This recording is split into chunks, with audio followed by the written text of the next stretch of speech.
Hey guys, welcome back to A2D, Agree to Disagree. As always, I'm Michael. I'm here with Brian, and we are in fantasy football mode. And it is that time to get into our rankings. And first and foremost, we're going to get into running back rankings. And just so you guys know, we're gonna be going into like a PPR, like a standard PPR ranking system. So if our rankings are a little bit different than yours, kind of let us know what kind of league you're in, and we can kind of adjust them. We can kind of let you know where we swap players in and out. But going forward, this is going to be our PPR rankings. So BT, right off the bat, man, I know we've talked a little bit about running backs. I know our lists are going to be different, even in a PPR format. But right off the bat, there's who do you see as your number one overall pick? Like who's your consensus number one? That's easy. I mean, it's just like everyone's number one. It's Jonathan Taylor. That being said, you mentioned PPR. That's how we're doing it. That's how our projections are, and it's for a reason. If you're not doing full point PPR, what are you even doing? At this point, that's the way to go. Everyone knows it. So that's how we do it. Yeah, for me, we're going to go through our running back rankings. Running back is the most important position in fantasy. So we're going to break it down. We have I have my top 26. Actually, I couldn't narrow it down to 25. We were going to go top 25, but I have 26 names on here. But yeah, and I'm starting up at the top. For me, I got Jonathan Taylor. And then, we might, I'm sure we agree on that, right? I think everybody after the season he had last year, it's really hard. I mean, yes, again, it's a different season, man. It's going to be different this year. He may not be the number one overall back, but going in preseason rankings, the way it works is if you have that kind of year, you have to be the number one pick the next year because you expect it to happen again. So yeah, Jonathan Taylor, I know I'm looking across the board. That's everybody's consensus number one. If you hold the number one overall pick, he's probably going to be your pick. He's young. He's talented. He's got the offense around him. He's got the volume. There's nothing not to absolutely love about Jonathan Taylor. He's the number one guy. Number two guy for me, this is where we might agree to disagree. For me, it's Derrick Henry. He was RB1 until he went down last year, and the volume's going to be there. They lost AJ Brown. They added Robert Woods. They drafted a wide receiver as well. So they lost two receivers. They got two receivers, but it's a different thing. But the same thing's always going to be there, and that's Derrick Henry. The division isn't the best. He kind of owns that division running through it. So there's 6 games, where he's going to do his thing. He played against the Jags twice a year. He plays who was the Colts. So I think that for me, it's Derrick Henry, number 2, just because the volume and he's going to score a lot of touchdowns. I do like and respect that. I do. I think as a natural running back, I do believe he's the best natural running back in football. As my PPR, I mean, again, assuming that you're healthy, assuming that you're going to get your normal workload, I do have CMC at number 2, only because, just a couple of years ago, when he does play, he's a walking 30-point machine. So I still do have CMC at number 2. Again, I'm wary of the injuries. I'm wary of his head coach and the way that his head coach does use him. But assuming that he's going to be the Christian McCaffrey we know and love 3 years ago, again, we've done this the last 2 years. I mean, we had him at a consensus number 1 the last 2 years. My ranking is based on assumption he's going to be healthy for 17 games, and he's going to be used the way he should be for 17 games. That's assuming. I'll let you assume that. I'm done. Yeah. I'm done assuming that. Am I going to draft him at number 2? Probably not. But that's why these are my rankings, because I wouldn't draft. I would draft these guys ahead of him. So I wouldn't do it. I can't. There's no way I can trust that he's going to stay healthy after these last 2 years. 2 years ago, when he did that, that's why he was the consensus, because a few years ago he balled out, and that's when I had him on my roster. But at the end of the year, I could definitely see him, again, if he's healthy for 17 games, even if he's healthy for 15 games, I could see him finishing the top 2 in points. That's why he's my number 2. Right. But that's just like I said, I've always been going for ceiling. I'm kind of trying to mix it out and get a little bit of a floor in there. And I think his floor is lower. Yeah, his ceiling is higher, but for me, his floor, because he's gonna miss games. Honestly, I feel like the frame he has, he's proven not to be able to hold up, not to be able to handle all that volume. And the coaching staff has showed last year, even when he was there, that he wasn't getting a, the same usage rate. You know, even when he was at Stanford, he got used so much. His first couple That's years in true. the NFL, he got used so much, dude. He got used a ton. So for me, I don't have him there. I don't even have him at number 3. Number 3 for me. I actually have Austin Eckler, and I think for me, PPR, he's going to catch a ton of balls, and he's in an offense that is top tier, and he's going to be in a division that's going to be in a bunch of shootouts. I had him last year on my other league, and dude, he's steady. He's super consistent. He's going to get you about 20 points a game, and even sometimes he might pop for you. I think he had like almost a 50-point game. I know he had a 4 touchdown game last year. So, dude, that guy. Speaking of floor and upside, I think he's got a high floor and also really high upside. So I'm an Austin Eckler guy all day long. For me, he's my RB3. My RB3 is going to surprise some people. He's my Jonathan Taylor this year. He's going into his second year. It's going to be Najee Harris. I think that he's going to be the leader of that offense. He's going to get a lot of touches. He gets the ball not only on the ground but through the air too. He's going to get a lot of catches. He's going to be the focal point of that offense. I don't know who their starting quarterback is quite yet, but I don't really think it's going to matter if it's Trubisky or Pickett. I don't really think it's going to matter. I think Harris is going to have a Jonathan Taylor year 2, and he's going to kind of come out. And so he's my RB3. I jumped him up a little bit. I'm really high on him. Yeah, you are. Last year, I was high on him.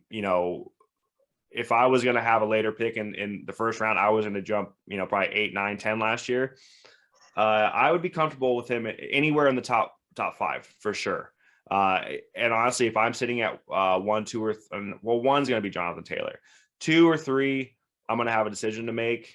Najee Harris and or Derrick Henry, Christian McCaffrey are going to be I'm comfortable with all 3 of those.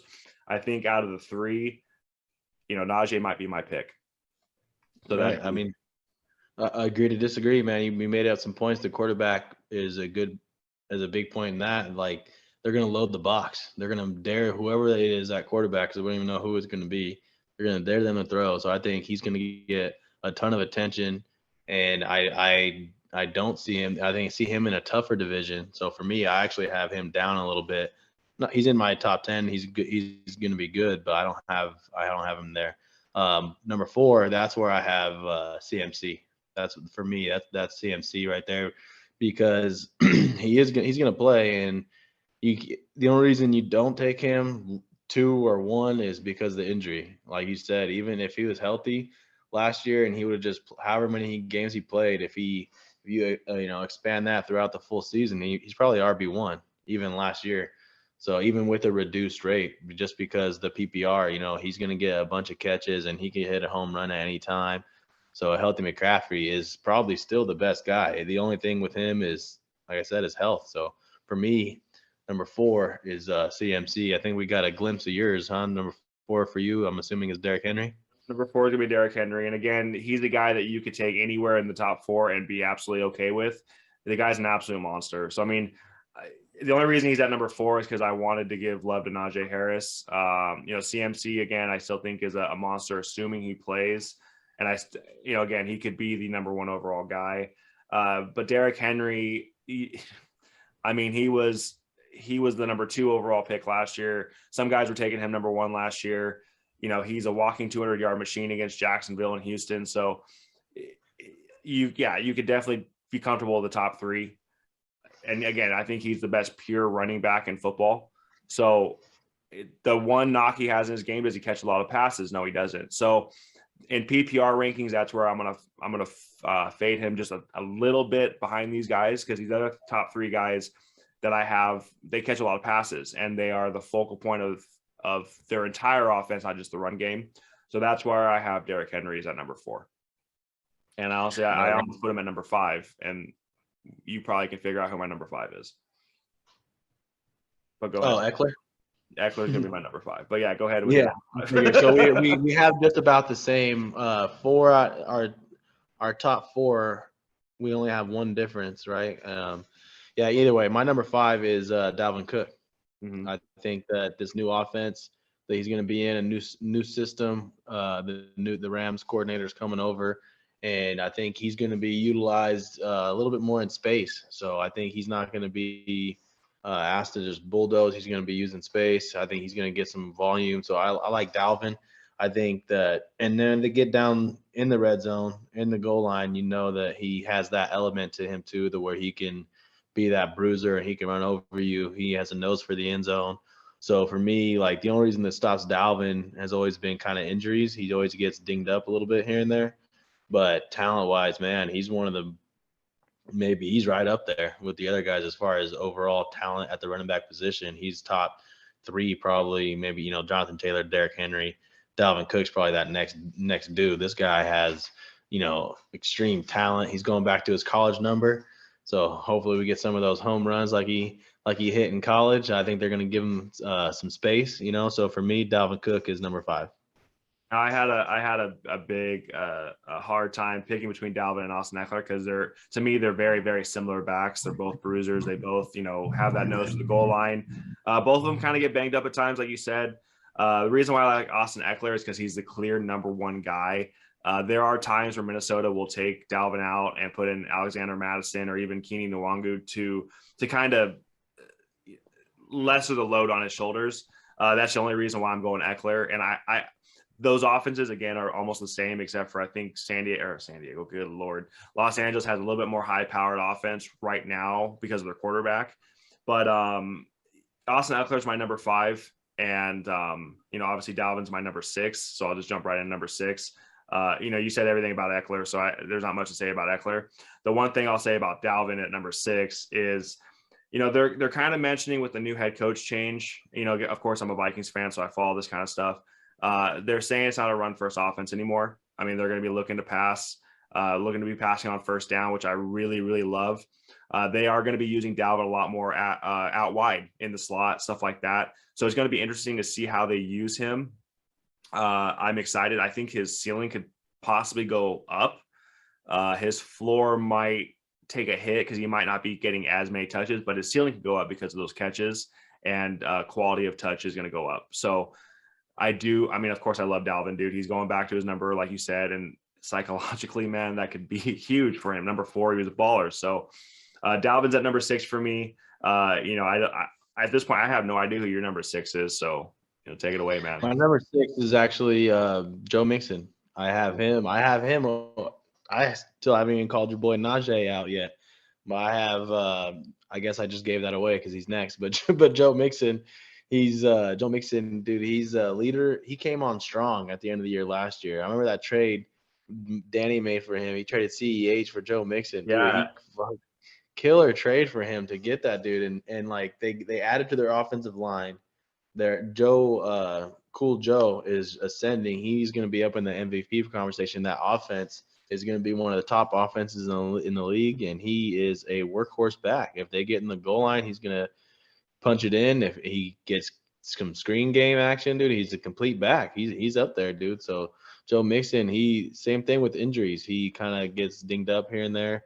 But last year he was able to stay healthy and he looked like a beast, man. So for me, Joe Mixon, I'm pretty high on Joe this year. I don't know how great of a trade it was because he still ended up in 10th place. So, I mean, let's calm down on how great of a trade it was. But no, it could have been even worse, though. That's true. He could have been a laughing stock. But anyway, our top 7 is the same. So at 7, I have Joe Mixon. Same thing. I mean, he's a workhorse down there. He's the clear number 1. That offense is high powered. He does both. He's a passing receiver and gets a lot of work in the red zone. So there's no really anybody behind him that you're really scared of taking over. I mean, Samaje P. Ryan. Yeah, Samaje, and they have that second year rookie or the second year player coming back, and I can't even think of his name right now. But yeah, so our top 7 are the same. So if you have Najee at 7, I mean, you dropped him a little bit. Joe Mixon is my top 7. So our top 7 is the same, just a little bit different. Right.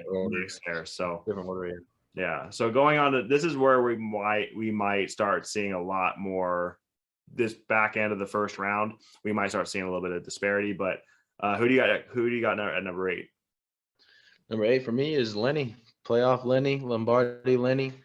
Leonard Fournette, man, Rojo's no longer in town. He signed a 3-year extension. I think he's the clear-cut number 1 back. And Tom Brady loves to check that thing down, dude. He was catching 5 to 7 passes a game, and you turn that into 25, 30 yards, which ain't much. Those are just simple check downs, but that right there, you're getting 8 to 10 points with that. And that's not even counting any of his rushing attempts. A few times he pops one, and Lenny had a 4-touchdown game. Lenny had, I think, like a 49 or 50-point game, whatever it was. So he has some high upside, and I think his floor is pretty good now with Rojo gone, because Rojo would snake some of those goal line touchdowns, and Rojo would get certain drives where he would be the guy. So that's going to be gone. I know we drafted a 3rd rounder, but I think Lenny's still going to be the guy. He knows the offense. Tom loves him. He's got some pretty soft hands. So for me, it's Lenny at number 8. Okay, and I have him coming up here too. He's not my number 8. My number 8 actually is Javonte Williams. I know that they have Melvin Gordon sitting behind him. I understand that there's not a clear-cut one there. I think Javonte Williams has the opportunity to become one of the best backs in the league coming up here pretty soon. I think he is going to take over the number 1 role this year. I think Melvin Gordon's kind of an afterthought at this point. The problem with here, the only thing I thought of is Melvin might still get some goal line touches because that's where he works. So Javonte is going to be the big play guy. I have a feeling that he's going to get a lot more. He's definitely the guy who's in the receiving. He's going to get the PPR touches. He's going to get probably 80% of the touches. Is kind of how I'm imagining it. Especially with Russ, man. I mean, they're not going to be loading the box against them anymore. So I really like Javonte Williams. I like his talent. This is going to be more of a ceiling play for me at number 8. These next 3 guys, I mean, I could flop them 8, 9, 10.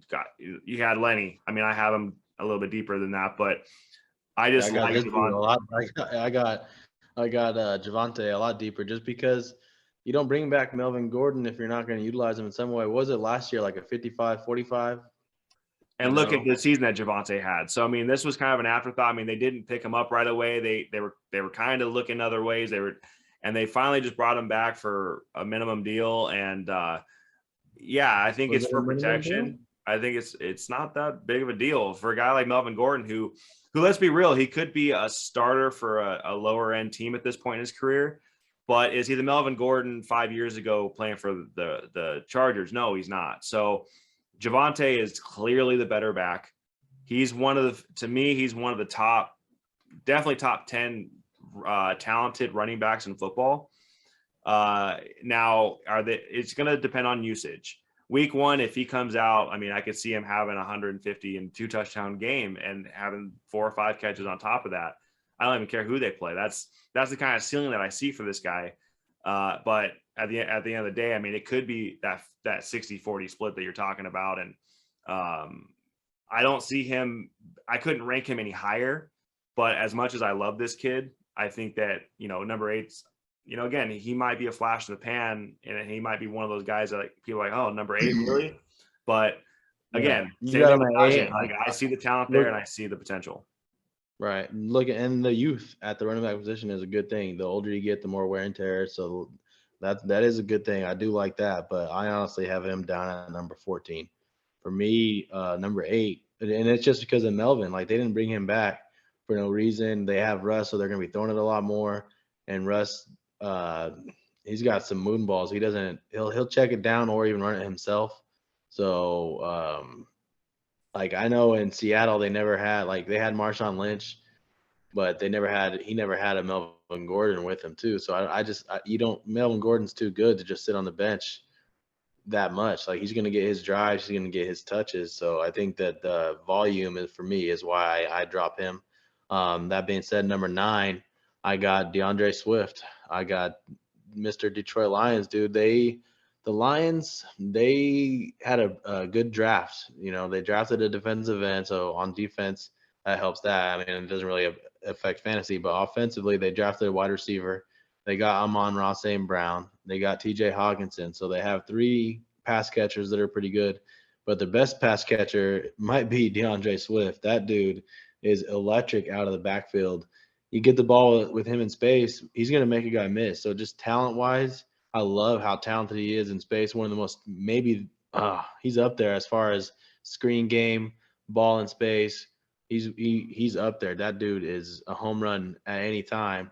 The Lions lose a lot, so they're trailing. They're going to be throwing, and he's going to be catching a lot of his. I think he averaged the most fourth quarter yards and points or whatever in fantasy because they're losing a lot, and that's when they would go to him. And I think the Lions are actually going to have a pretty decent offense. Dude, Jared Goff has always been he's not terrible. So I think that the Lions, Aaron Rodgers, his best friend is in Vegas now, so I think they're coming down a little bit.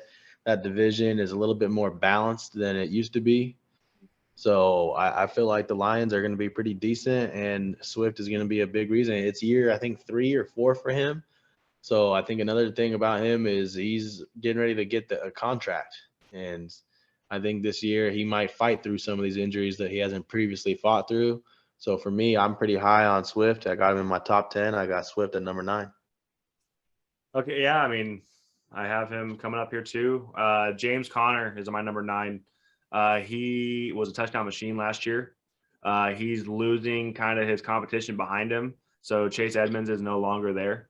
So I think James Conner, I don't know how many more touchdowns he can score compared to last year, but he might have more touches. He had like 18 or 19 touchdowns last year, if not even more than that. Dude, I have him ranked so much lower, and that's a good point you just made. Chase Edmonds, I forgot he's in freaking Miami. I totally forgot about that. So I should have Connor honestly ranked a lot higher than where I have. I could tell you that. I still wouldn't have him that high because I think Kyler, a healthy Kyler, is gonna take some of those away, and he's not a pass catching guy. They'll figure that out. I just don't, and he's been hurt. But Kyler, I mean, if he would have taken some of those away, he would have taken them away last week too. DeAndre Hopkins is suspended for the first 4 games, so he's gonna probably come out hot. He'll take some of those. Connor is where we're sitting right now. We're looking at probably middle to back end of round 2. And he's your number 9. He's my number 9. If he's gonna be, if you're going to add him with like Derrick Henry, or if you're, because if you're getting Derrick Henry, I would see that as a very, very solid running back tandem. And yeah, number 9, I just think he's going to get a lot of touches. He doesn't really have that much competition. I know they added somebody, and I can't think off the top of my head who they added there behind him. But, just a couple of years ago, man, James Conner was top 5. I mean, people were starting to draft him top 5, definitely the top round. I know he had injuries in Pittsburgh, and then he went to Arizona. So the talent's still there. He saw it last year. I mean, even he was starting to catch passes towards the end of the year. I see him again. His floor is really high, and he has those games where he just punches like those 1 yard. He'll get 3 of those in a game. So, he's kind of an anomaly because he's not going to get 20 touchdowns again. But obviously they got comfortable down there at the goal line with him, and he got a lot of touches down there. So I like him, man. I've always liked him. Yeah. I drafted him a couple of years ago. So yeah, I agree to disagree on that one. He's way too touchdown dependent to be in the top 10. Looking at these, even though, like I said, I messed up with the whole Edmonds thing, but I still, just looking at these guys ahead, I would still take these other guys ahead of him. So he's still not. I would still drop him. He's not up there for me anyway. Number 10 is Aaron Jones from the Green Bay Packers. He got dinged up a little bit down the stretch, and A.J. Dillon showed how good he can be. And I think that's why I have Aaron Jones dipping a little bit. I know he was higher in most people's last year, but he's going to share time. That being said, no more Devontae Adams, and Aaron's going to have to throw to somebody. And when they're going to be throwing, I think they can have two running back sets. They can put Aaron Jones in the slot, maybe fake it to Dylan and have, homeboy in the flat, and you got options here. You know, I think he's going to catch a lot more passes this year. They're going to try to utilize him in the pass game a little bit. So for me, I still think he's going to have value. And then, hell, he had a 4 touchdown game last year also. So he's got a high upside. So for me, he rounds out my top 10 is Aaron Jones of the Green Bay Packers. Yeah, he's the one that I have dipping for quite a bit. My number 10 is Leonard Fournette. So you already kind of touched on him. I could have him higher. He's the clear number one guy there. Tommy loves him. So, I mean, I probably should have him at number 8, just like you did. And I can definitely see where that is a good pick there. I went with guys again that I wanted to mention and call out and kind of make a splash with, but Lenny's, dude, he's, again, if he's even your RB1, RB2, you're happy with that. So if you're going to go receiver first round, you get him in the middle to the late second round, you can definitely be happy with that because you're probably going to end up having Kupp or Jefferson. And then Leonard Fournette, your number 1, you're going to be happy with that. He's going to get a lot of touches. He's active in the receiving game. Again, Tommy, he loves him. He's very comfortable with them. He trusts them. And again, when you have that trust from Tom Brady, then you're in for sure. So that rounds out my top 10. Obviously we have I think two names are different on our list, but and then on number 11 coming here, I know you faded this guy hard because how much he fucked you last year, but I'm going to save mine. Who's your number 11? For me, it's Nick Chubb. The floor is he's not going to have – he probably won't have Deshaun probably for the full season. So it's going to be Brissett. And I think he's going to get some of that Derrick Henry volume between the tackles. I think they're going to use Kareem Hunt more in the pass game. But as far as between the tackles go, man, Nick Chubb's right up there. He's not the most complete because Kareem Hunt, and who knows, he might be complete, but Kareem Hunt, they have to use Kareem Hunt because how good he is also, and they use him more in the pass game. But this dude, Nick Chubb, between the tackles, he's one of the hardest, if not the hardest guy to bring down in the league. So for me, I think it's a floor thing. I think his bad games is going to get you 10, 12 points. And then his good games, he'll get you 25, to 30 when he scores a touchdown or two. And he is capable of that. He can hit the long ones. He's safe. He's going to get the volume. So for me, it's more of a floor pick. If you can get him as your RB2, then you're sitting pretty. He's been RB1 for most guys the last couple of years. So again, if he's your second back, yeah, you're very happy. In PPR rankings, I did fade him just a little bit, but not very much further than here. Number 11, I have Saquon Barkley. And I know you're going to disagree with me hard here because of last year. I think, again, assuming this guy's healthy and assuming this guy can play, he can play with the best of them. And he's a top 10 talent when he plays, and it's not even close. The problem is when. That's a big when. He doesn't play that very. He doesn't play very much. And then when he does play, he comes back in for a game, he swells his ankle back up, he's out again. His usage over his first couple of years, similar to CMC. He was used a lot. I'm kind of hoping for this guy. He's probably going to be looking a third-round pick. I mean, a lot of people are fading him pretty hard, have him like on the back end of their top 20 because of last year. I still like the guy, and I still think that he deserves to go in the first round, assuming he's healthy. I know there's no way he's not a first round pick, especially when you add the receiver that Devontae. Oh, okay. He's not a first round pick this year, no way. But I'm saying he's a first round talent, and the way that they're going to have to use him. I mean, they still don't have. I mean, Kenny Galladay is their number 1 receiver. Like, they still don't have a big splash guy like on their offense. So it's him. It's still built around him. I think that the Giants run, they're a much better team when he does play compared to when he doesn't. So he's my number 11. I know you're going to fade him a little bit more, but I have him at number 11. I don't have him faded much more. I have him at 16. I think the Brian Daboll, since we're talking Saquon, I think the hire is actually a good hire for him. I think he's not going to just run him into loaded boxes, anymore.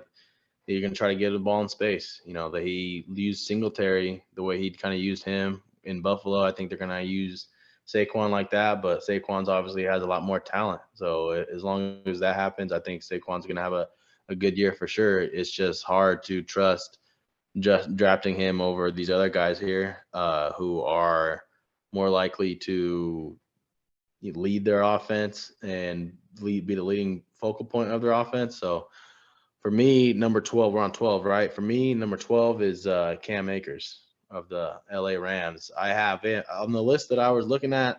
They had him down a lot lower than this. So for me, I'm actually pushing him up a little bit because I'm pretty sure that Sony Michel is on a different team, if I'm not mistaken. So, and he came on pretty strong at the end of last year. So that injury, I think, is well behind him.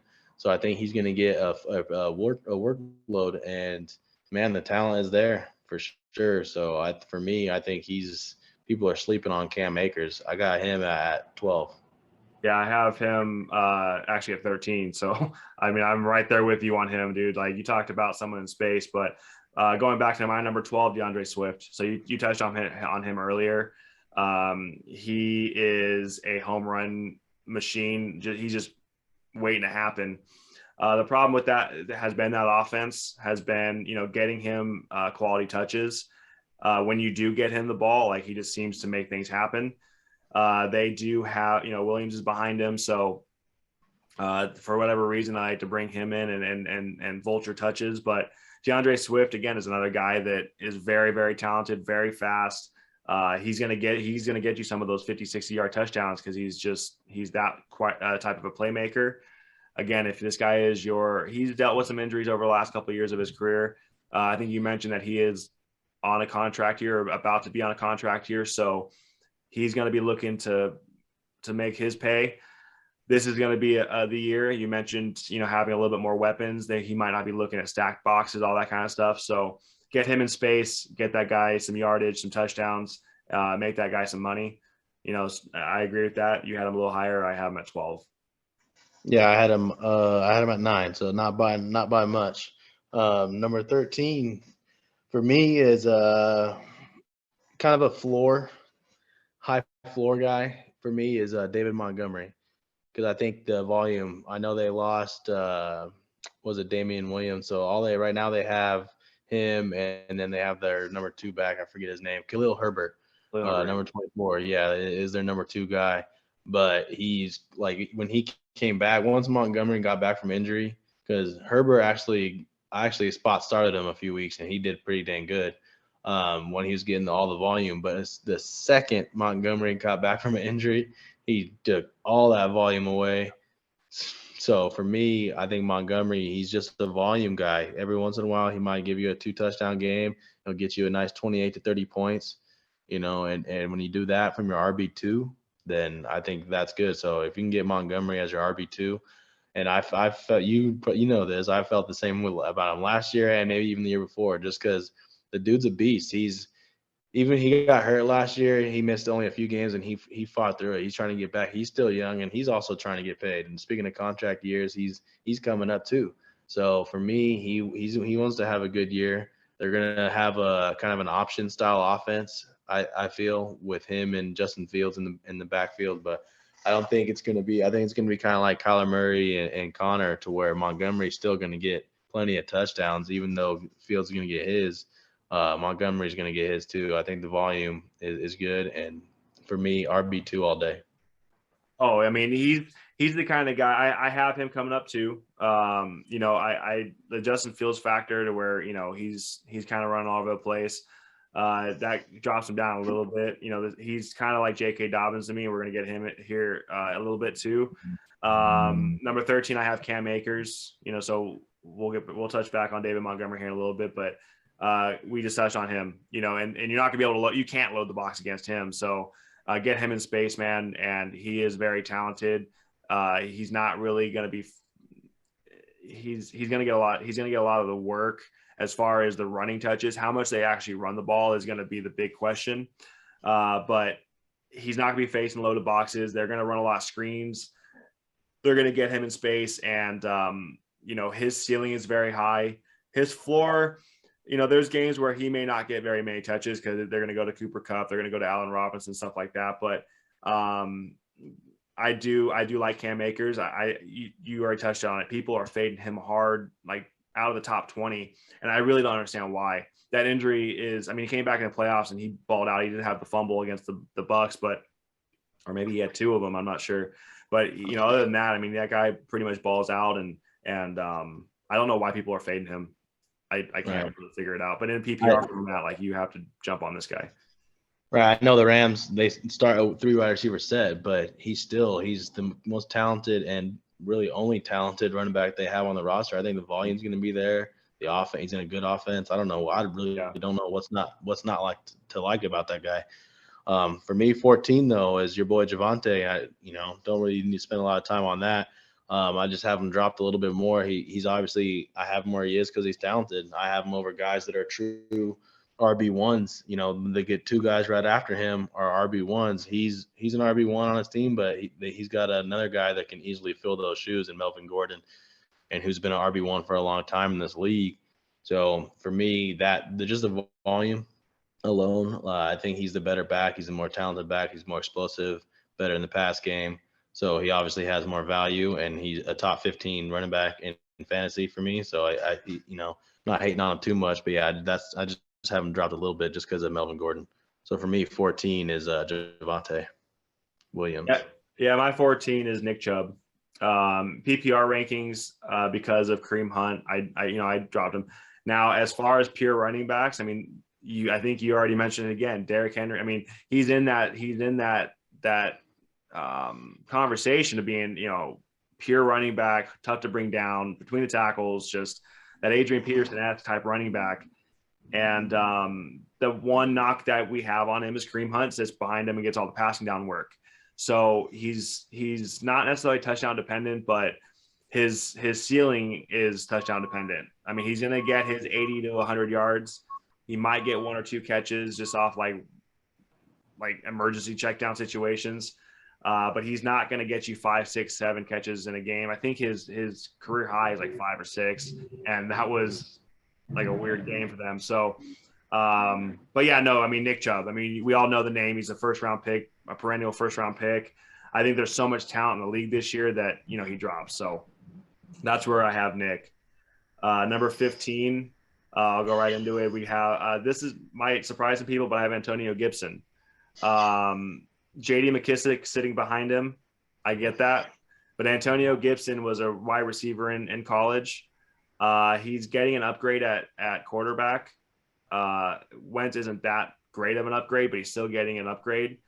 That offense is going to be a little bit better with Wentz in helm. JD's a 3rd down and a 2-minute drill, but in the red zone, it's still Gibson, and I like Gibson. So I had him last year.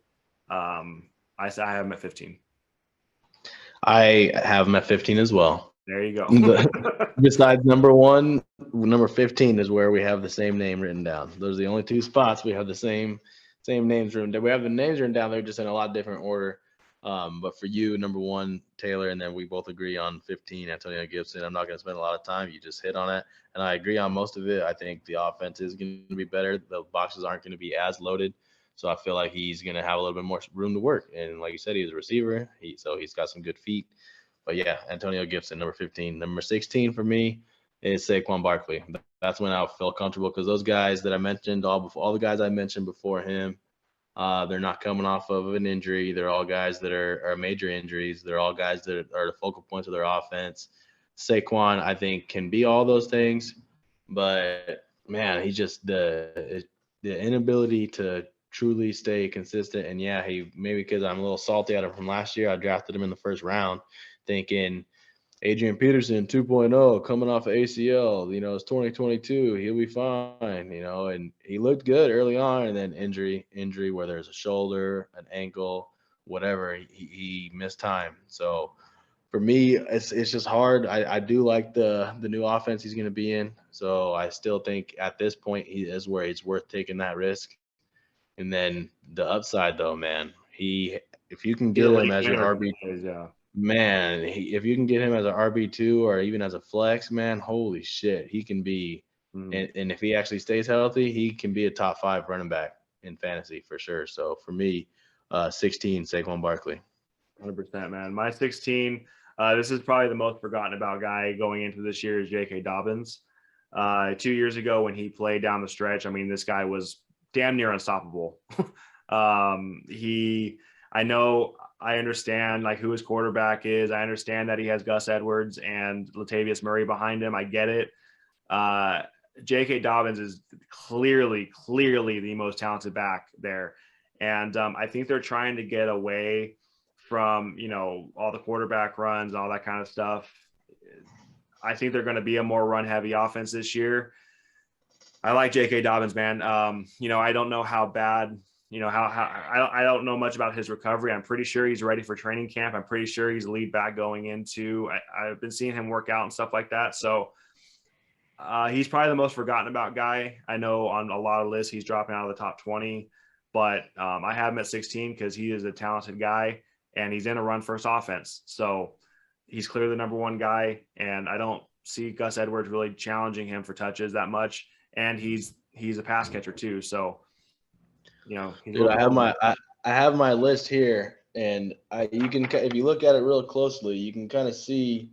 Oh, let me turn it this way. You can kind of see where I started widening it out, and right there, we almost had the same thing because I had him initially at 16, J.K. Dobbins, for everything that you just said, but I ended up switching it because of Saquon, who I put in front of him, because Saquon's tremendously talented, but coming off the injury like Saquon was, is he going to be that dog still? Yeah, he was super talented, but sometimes you run a little bit more tentatively than you were before, and that leads to ankle injuries, shoulder, other things like Saquon dealt with last year. So for me, that was the only reason, and I didn't drop him much. I just got him from 16 to 19.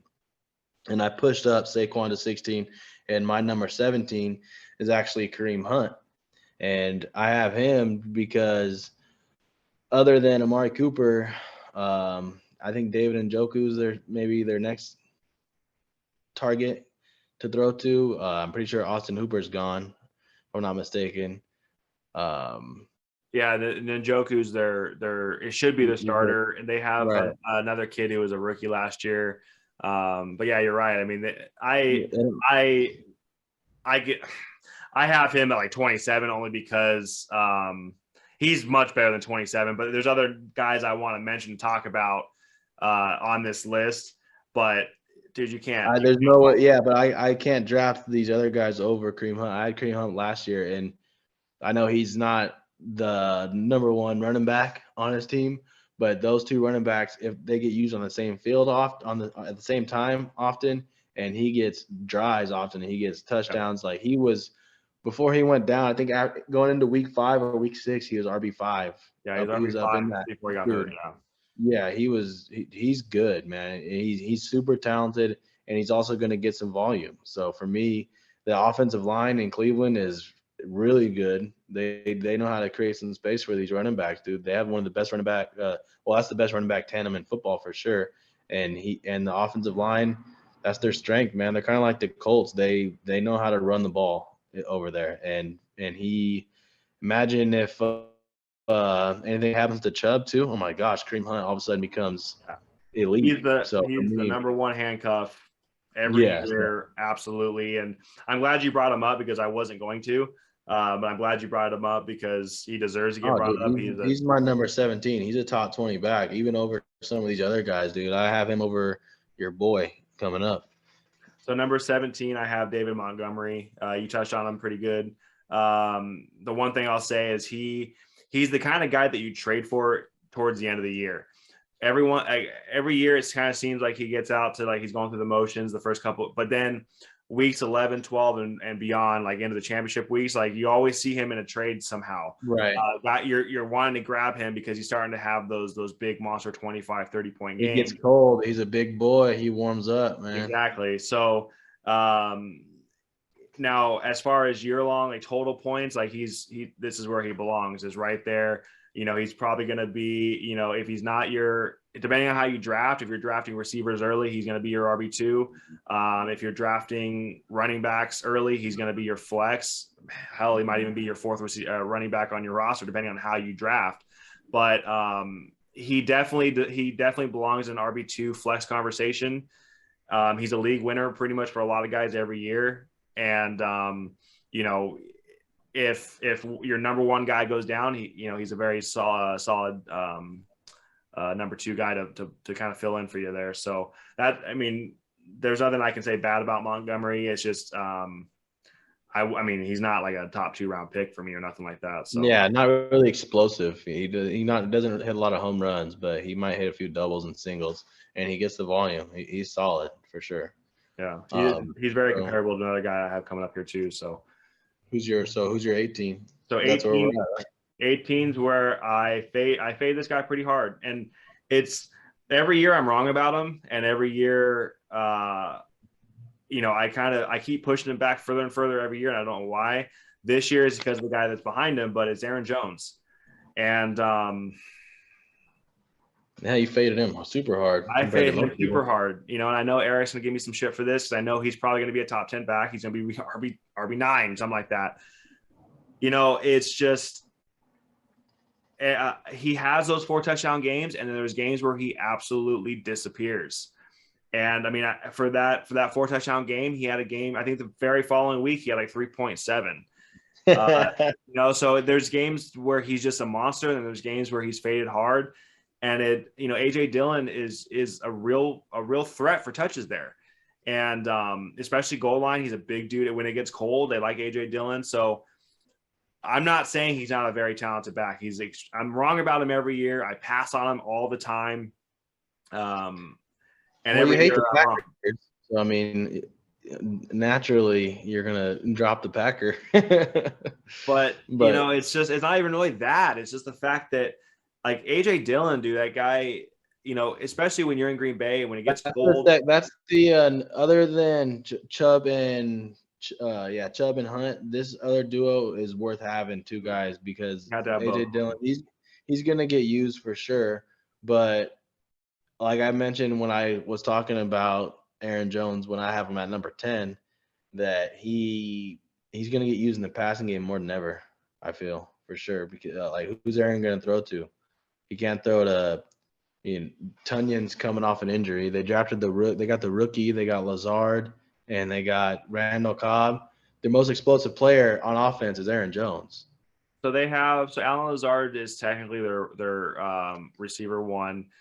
They did bring in Sammy Watkins, and then they have Randall Cobb, who's his security blanket. Nobody really jumps off the page. Then you have Robert Tonyan. The most explosive player is Aaron Jones, for sure. He is the most explosive player. So they're gonna find a way. And Matt LaFleur, Aaron Rodgers, I trust them to get this. Find a way to get the guy ball in space. So I'm not dropping him as hard as you are. I got him at 10. For me, number 18, as we keep it rolling here, number 18 is your boy Josh Jacobs. I got him in the mix. Speaking of contract year, he's in a contract year. Kenyon Drake, is he with them anymore? I don't know. I honestly don't know. I don't think Kenyon Drake. The way they used Josh Jacobs last year, down the stretch too. I have him at 20. I have him at 20 coming up. It's kind of a weird situation there. Like Lane Kiffin, his usage this year is going to be the question mark for me. Last year they used Josh Jacobs. Like I was surprised because I had him last year, and he ended up being my RB1 after McCaffrey went down. For most of the year, and he's like David Montgomery to me. He's one of those guys that. He's nothing special. He's not gonna, knock. But for me, off. and that's why that might be why I have him 2 spots ahead of you is because the offense he's in now. I think they're gonna score. They're gonna score more points, and he's gonna be in a lot more better situations. He's not gonna see loaded boxes like ever again. So I think he's gonna have because how do you when you have those? You got Waller, Renfro, and Devontae Adams, dude. How do you load a box against those guys? It's tough, dude. That means you're leaving 1-on-1 against 2 of the best route runners in the game. You can't do that really. So Especially with they're Darren gonna Waller on the have, field. yeah, they're gonna have some room to run, Josh Jacobs, and it's a contract year. So I actually think he's a good, if he's your flex, then you're fucking golden, man. But I mean, if he's your RB2, then you're solid all day for sure. He was my RB2 last year, and he was when I drafted him, I was like, I don't love this pick, but it was like an emergency RB2 pick. Like I had to at that point. And I don't hate on the guy because I don't think there was a week last year where he scored less than 10 points unless he got hurt, So he, his Got a good floor is floor. there, So going to number 19, this one is Elijah Mitchell. So there's a lot of question marks in San Fran right now. Debo, I know is back in training camp. How happy he's going to be and how much they're going to want to use him at running back, I don't know. Elijah Mitchell, he was a very strong running back last year for them. I could see him clearly being the number one. If they use Debo the same way they did last year, then obviously he fades a little bit. But if they don't, Elijah Mitchell's the guy. And if they go with a rookie quarterback, he could be a rookie quarterback's best friend. So I have Elijah Mitchell at 19. I don't have him much, but I have him coming up down the road. My 19 is J.K. Dobbins, a guy you alluded to a little bit ago. The only reason I have him a little bit lower than you do is just the injury thing. And then they have the Lamar thing, who's another running back. And then they have Gus Edwards coming back from his injury as well. So they have, a plethora of running backs kind of.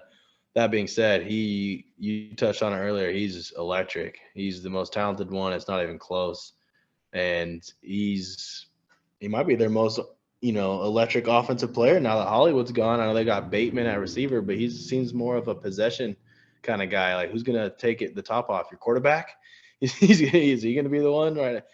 So Dobbins, Andrews might be their best player, but he's not explosive. He's a chain mover also. Who's a guy that can hit the home run? And right now it's Lamar and Dobbins. So if they gotta play him, they gotta find a way to get him involved. So for me, 19 J.K. Dobbins, and then have you gone with your 19 yet? Yeah, it was Elijah Mitchell. Right. Okay. Cool. So for me, number 20, just to keep it going here, is Mr. Alvin Kamara, and I'm just gonna touch on him here a little bit. I have written down a possible 6-game suspension because that's what I've been hearing. Mm-hmm. It could be longer. So hopefully you're waiting to draft, and we're waiting. Hopefully we can get some more clarity on this situation that's resolving him because he might get suspended. So that's why I have him dropped. That being said, if it is only 6 games, I think around this mark, around the 20 mark, is where you can almost take a flyer on a guy like that. And if you do happen to get Alvin Kamara that's healthy for the last, I think it's we got 17 weeks now. So you missed 6, you get 11-week run of Alvin Kamara. He could change your whole league and season around at the end. So if you can get him at this point, then that's where I feel like a little more comfortable taking a flyer. But if you depend on him to be your RB1 or RB2 and you draft him any higher and he misses 6 games, you could be out of the playoff hunt by that point in time if you don't have a plan B or plan C. So that's why he's got to be your plan C or plan D. For me, I have him dropped a little bit. Now, before I get into my number 20, I'm going to touch about this a little bit. Alvin Kamara was a guy that I almost perennially drafted every single year because I like the guy. I like the way he played. Up until February, man, I had all the respect in the world for him. I want to see at least a year-long suspension, if not longer, if he doesn't get Ray Riced. After hearing and seeing what him and all his goon buddies did back in February, he does not deserve to play football anymore in this league. You have guys like Calvin Ridley getting year-long suspensions for betting $1,100 on his team or whatever it was. 14, I think it was 14, $1,500. Yeah, that's a good point. You got year-long suspensions for that. Now, obviously, Deshaun Watson, that could be a year-long. I mean, that's justified too. If it's proven that he's settling with all these women, he did what he did. It's very likely that he gets at least a year long. This man was punching and kicking a man on the ground with intention to hurt this person, and felony battery with the intent, with bodily harm. If you kick a man while he's on the ground, especially when he's unconscious, you're a punk. You're a punk ass bitch, and you deserve not only to go to prison, but you don't deserve to play the best game in the world ever again. Like that was a decision that you made to destroy your life. On top, all these guys are doing drunk driving, killing, yeah, those kind of guys too. But it was a decision that he made in the moment to kick this man on the ground. Like fuck 20. Like he's not even on my list. I'm not going to draft him. I'll never draft him again. If he ever plays football, I'll never root for the guy. This guy does not deserve to play football. Calvin Ridley and Josh Gordon, like smoking a little bit of. These guys are getting almost lifelong bans just because of stuff like that. And this happens, and he only gets 6 games. I mean, that's crazy. That'd be a shock. Yeah. Think about that, man. Those are some good points to bring up right there as far as the suspension goes. Like, how does that make any sense? Yeah. I mean, I could see Deshaun only getting 6 games, but that's because he never got charged with anything criminal. So his is going to be more of a personal conduct thing. I could see him getting 6 games before Alvin Kamara got charged with felony battery, like with extensive bodily harm. And you're only going to give that man 6 games? Like, no, fuck that. I'm sorry. As a fantasy owner, let's say it comes down to where he only gets 6 games, then yeah, you're going to draft him probably in the 3rd, 4th round because it's Alvin Kamara. I get that. I'm not going to sit here and try to talk you out of that. But me personally, like that's just I don't think he should ever be able to play again, let alone this year. I could see a minimum of a year, and then maybe next year you could try talking me into drafting him again. But I'm dropping him out. But like you said, he only gets 6 games. It's only strictly, yeah, exactly. And I only have him here strictly on that speculation alone, and that's what I have written down here. And I agree with that. I agree with all that as a fantasy owner. Only if it's a 6 games suspension, and I think that's the minimum here. If it's a year, obviously you keep it, like I said, keep an eye on that, and then you remove him completely off your draft board. That being said, who's your number 20? At 20, I have Josh Jacobs. So I drafted this guy last year. Again, his floor is 10. I mean, like he doesn't get anything less than 10. Last year, they started using him a little bit more in the passing game. Now, understand that, Lane Kiffin is the new head coach. It's a whole new regime. They even brought in a new president. I mean, there's a whole bunch of new stuff going on in Vegas. Devontae Adams. So the box, like you said, the boxes may not be loaded. Number one thing here, at the end of the last year, he kind of seemed like he wanted out. So this could be the year to where he tries a little extra hard and because he wants out. I don't know why he wants out so badly because he's clear number 1 and he's getting the touches, but him and Lane Kiffin may not see eye to eye here. So you might see a back behind him get more touches, and there might be kind of a weird thing going on there. But as far as talent, as far as how he should be used, and speculation alone is not enough to drop this guy any further. Josh Jacobs should be at number 20. Right on. So we both have our top 20 down. We have plenty of differences. Number 21 is, for me, kind of a shocker. You're not used to seeing this guy outside of the top 20, but this is where I have him. We agree on this one, or what? 21? I'm almost positive we do, and I put him at 21 for that exact reason.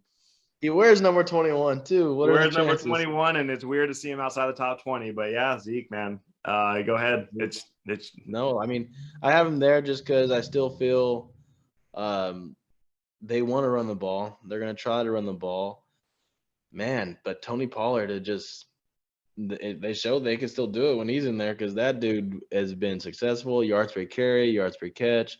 Tony Pollard, I have him written down. He's right outside of my top 26. I have his name down too, but you almost want to get him as your handcuff just in case. But a healthy Zeke, they still want to run the ball. He's going to get goal line touches. He's going to get goal line touchdowns. So he's still kind of a beast, but man, just to see him at 21 is shocking. But that's where I have him. I mean, he's an injury away becoming a monster. What I will say about Zeke is going into camp this year, he's cut some weight. He looks like he's a little more agile on the feet. But you mentioned guys like Chubb and Kareem Hunt. You mentioned the AJ Dillon and Aaron Jones. Like those are the top 2. This is another one in that conversation. The difference with this duo is they are a pure 50-50. And even on an injury level, like say if Tony Pollard goes down, I don't know how much that actually elevates Zeke. If Zeke goes down, I don't know how much that actually elevates Tony Pollard. They're both have their roles in this offense. And so if Zeke goes down, it's not Tony Pollard replacing him. It's somebody behind Zeke. So it's almost like they have an RB1 spot and then RB1A spot, and then they have a depth chart behind those two guys. I don't know if I agree with that. I know, like, because when Zeke was Zeke, he was a top 5 pick a few years back, is because they didn't have – it's not like the system. Even before that, they had DeMarco Murray, who was, like, the guy. I think the real reason they're splitting right now is because Tony Pollard is freaking good, and so is they're paying Zeke a bunch of money, so they still got to give him equal opportunity as well. But Tony Pollard, he just is make the most of his opportunity. So it turned into a 50-50 split.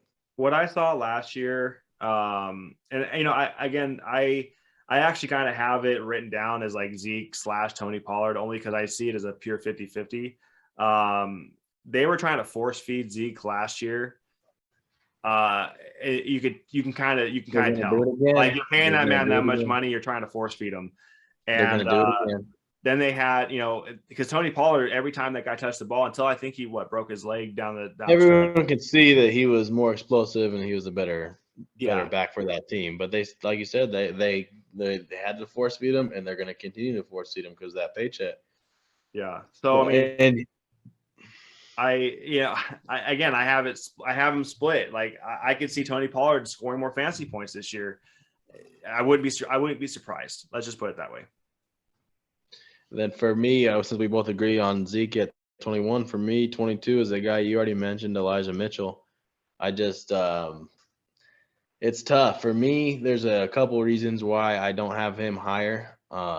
If I knew that he's going to be the guy, then you would do it. But for me, like, they had Raheem Mostert, and you still couldn't draft him up high because of Kyle Shanahan. That guy, man, he rotates these running backs, like crazy. It's Elijah Mitchell. They drafted dude last year that in training camp, I forget his name, had everyone hyped up, but he was supposed to be the guy, and then all of a sudden Elijah Mitchell comes out of nowhere.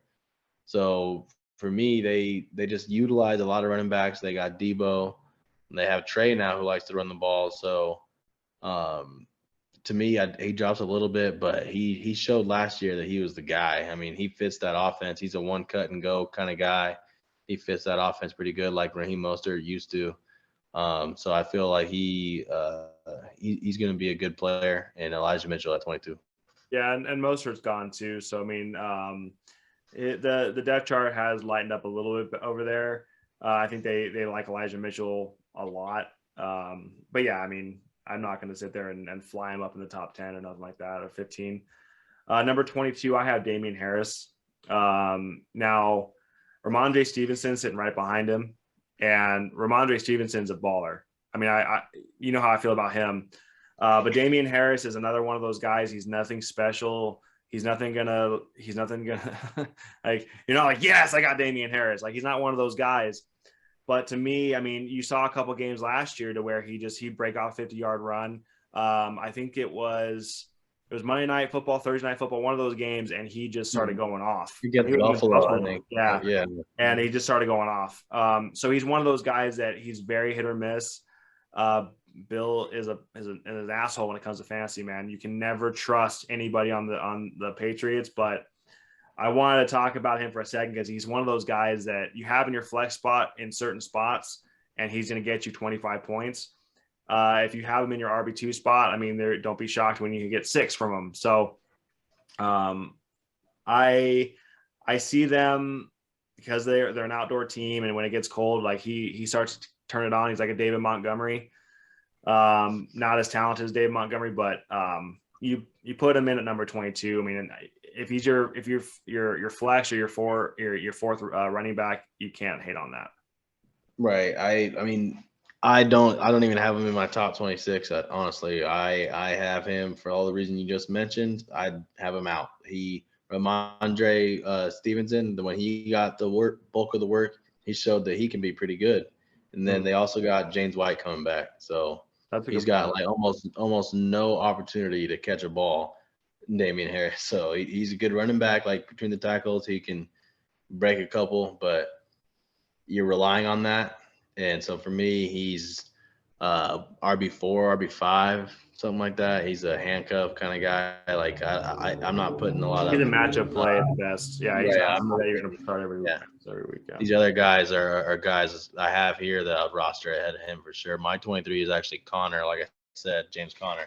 You have him a lot higher, but I had him way down way here. higher. Right. So, but like I said, this is before I was thinking Chase Edmonds was there. I would have him probably obviously over Mitchell, over Zeke, then Kamara if he's hurt. I know I'd have him over him too. So all of a sudden Connor's inside my top 20. But honestly, that might be about it. So Connor, for me, I know he had a good year last year, but it's almost like every other year with him. That's what it seems like throughout his career. And if he had a good year last year, this is the year that it's might not be so good. So I'm not as high as on him, even knowing that Edmonds is gone. That's my 23. Your 23 was? Did you just say that? Oh, so 23 for me is actually Clyde Edwards-Helaire. He's still again. We're getting the guy. I mean, obviously, we're getting deeper down here. Right. We're getting any flash in the pan, Right. type things. But his floor is going to be there. Right. They might rely on the run a little bit more this year. Who knows? With Tyreek gone, they still have Patrick Mahomes. They still got Tyreek. They still have Travis Kelce. They still have playmakers. But Clyde Edwards-Helaire is still the number one option at running back there. He has his games. It's always seems against like the Chargers and Raiders and teams like that. So I have him at 23. I can't really justify putting him any higher than that. I couldn't, and I really wouldn't. I mean, I think 23 is a perfect spot for him. I couldn't drop him any more than that because the guys behind him are all, hit or miss, like definitely hit or miss. And he kind of has a decent floor. So I have him at 23. Right. Getting down here to the end, I kind of went based off would I rather roster this guy, would I rather roster this guy. And CEH, he's not in my top 26 either. My next guy at 24 would be AJ Dillon. And I would rather roster him just for the fact of, I know he's going to get touches this year. I know he's going to get probably 15 to 20 carries a game. And he's a dang good running back. He actually has some pretty good hands too. And I feel like I said earlier about Aaron Jones, I think he's going to play some slot. He's going to do a lot of fly sweep action. And they can fake it to him, do a little, swing pass over to AJ Dillon. So, and he's got good hands, dude. I think he proved last year that he's gonna get, I think he's gonna have a floor of around 10 to 12 points, like type of stuff. So he's a guy I would much rather roster. So for me, 24 is AJ Dillon. 24 for me is Rashad Penny. This was my league winner last year. He was my league winner last year. I think he gets his shot. Now they drafted Kenneth Walker. I can't think of his name. Yeah, that's it. Kenneth Walker the third. Who's Kenneth Murray? I know there's a name that's number, but Kenneth Walker the third. I think Rashad's gonna get his opportunity, man. I do. He signed a 2 years, $11 million contract. He is. I'm sorry. Michael, Dude. for those of you that why I'm laughing so much, Michael won last year, and it was legit off of Rashad Penny and Joe Burrow was two huge waiver pickups. And the guy who played for the Redskins week 17 or week 16. I can't even think of it. Week 17. I can't even think of his name. I don't even know his name. Right. Yeah. I mean, he's like the fourth running back on that team. And right. I rostered him in a championship game and he scored 25 points. That was who, I mean, I was devastated by injury going into the playoffs. And Rashad Penny, dude. Rashad Penny helped him out. So he's still on the Rashad Penny train pretty tough here. He's gonna be running back one going into camp. They did draft that kid in the second round. He's gonna get touches. But Rashad Penny, man, the way he ran the ball at the end of that year, I don't see how they couldn't at least give him a shot. You know what I'm saying? So I really hope that I hope after everything this man's been through, like, because Chris Carson, first round pick. Chris Carson at this point his career could honestly be over. I mean, I know we talked about this because you drafted Carson last year, and when he got that injury, it didn't seem that serious. It's an injury that I kind of deal with. His is obviously a lot more severe. He's a football player. It lingers throughout your entire life. I mean, it's something that you can have surgery on and you can kind of repair from, but it's something that you're always going to kind of feel there. So Chris Carson might be out of the situation altogether. So it's going to be down to those two guys. I have Kenneth Walker as one of my major sleepers, which we're going to talk about later. But as far as this guy is a monster, and he was a monster to the last four, like down the stretch, last 4 games. And if he can play like that, I mean, you could shoot him up the ranking board, but I'm going to be a little bit more realistic. And I mean, I could see him not even being on this board, but I don't. Not only do I not have him in my top 26, I don't even have him in my top 11 after that. Like, he's not even a name I wrote down at all, just because. Well, he didn't win your league. He didn't win it. Right. For sure. But like, it's been 5 years, and he had a great 4 or 5 games. So I mean, for me, it's hard for me to just really trust that right now. Not to mention they just drafted a dude, and I think it was the 3rd round. That you don't 2nd round, you don't do that unless you plan on using him. So he's going to have some competition for one thing. For two, it's Seattle. But I think Drew Lock. But at the same time, Drew Lock. There was no loaded boxes last year. Russell Wilson had his 2 wide receivers, so they couldn't load boxes. Now you got Drew Lock. They're going to load the box big time. So it's going to be different. There's just no way I can justify, especially over these next 2 names I have on my list. Number 25, I have Cordarrelle Patterson. He's my he's 25. He's speaking of number 1 option. They lost I think it was Mike Davis. Yeah, for you, I'm not sure where he signed exactly, but yeah, Cordarrelle Patterson. He's going to get catches. He's going to get the goal line work. Like, he's a beast, dude. He showed that he should have been a running back all this time, apparently. So for me, I'd rather have him for sure. So that's my 25. So yeah, I mean, I actually have him slashed at 25 because you keep saying top 26. So I have Cordarrelle Patterson there too. So he could very well go much higher. He might be their best playmaker. Kyle Pitts. I think Kyle Pitts probably will get the most downfield love in fantasy. But Cordarrelle Patterson was like RB10, like for top RB10 most of the year. I think he faded down the stretch. But yeah, I have him at 25 too. I have him slashed with Miles Sanders. Miles Sanders is a guy that he's injury prone, and he's another guy that has all the talent in the world. He is a walking 80-yard touchdown, but then again, like, once a year, he's not. So he's another one of those guys that I want to show love to because I think he has all the talent in the world.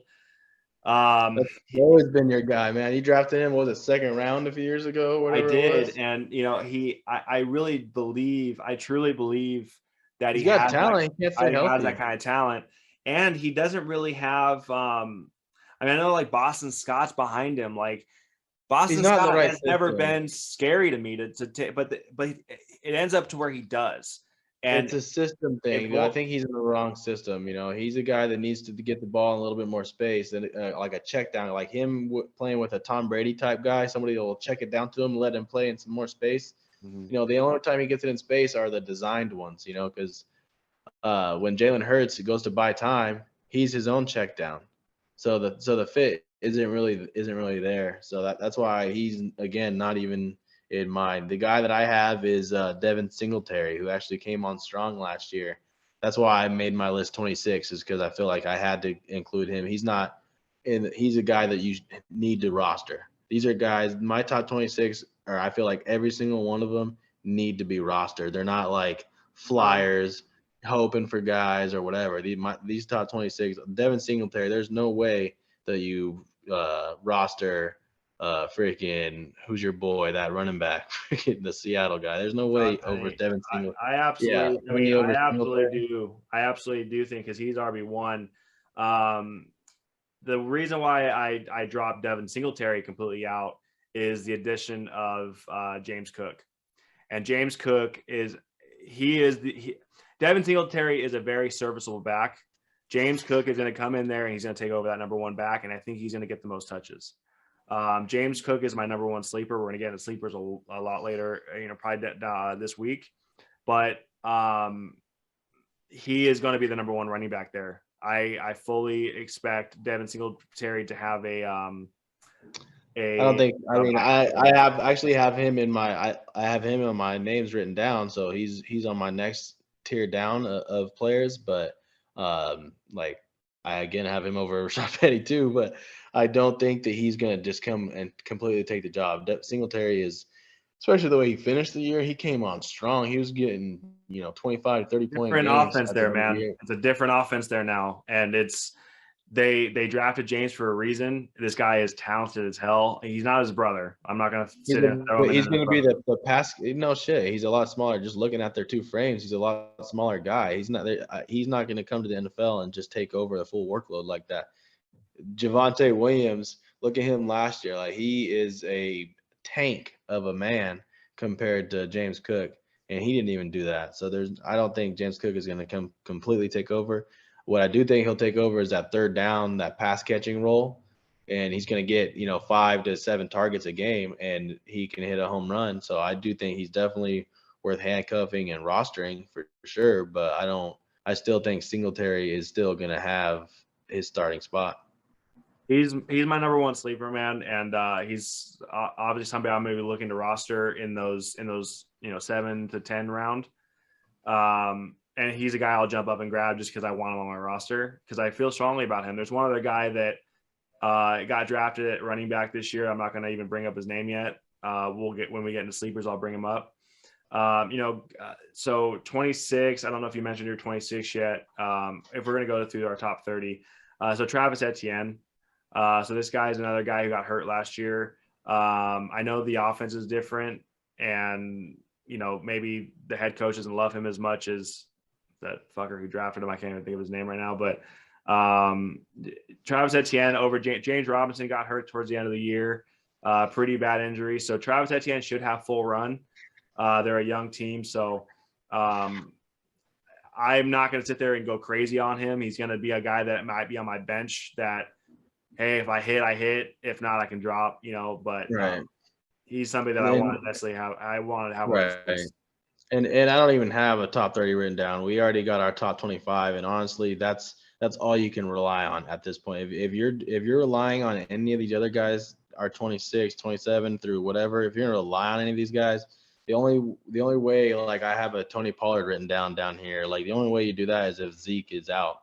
Because if Zeke is there, then they're both gonna get around 10 to 15 points, unless one of them hits a long one or two in the same game. But for the most part, they're not going to be league winners. So they're not going to be guys that you can rely on. So I don't have really much numbers. I have some names down here, but there are any kind of names you mentioned. There is what's his name? Bryce Hall, the New York Jets.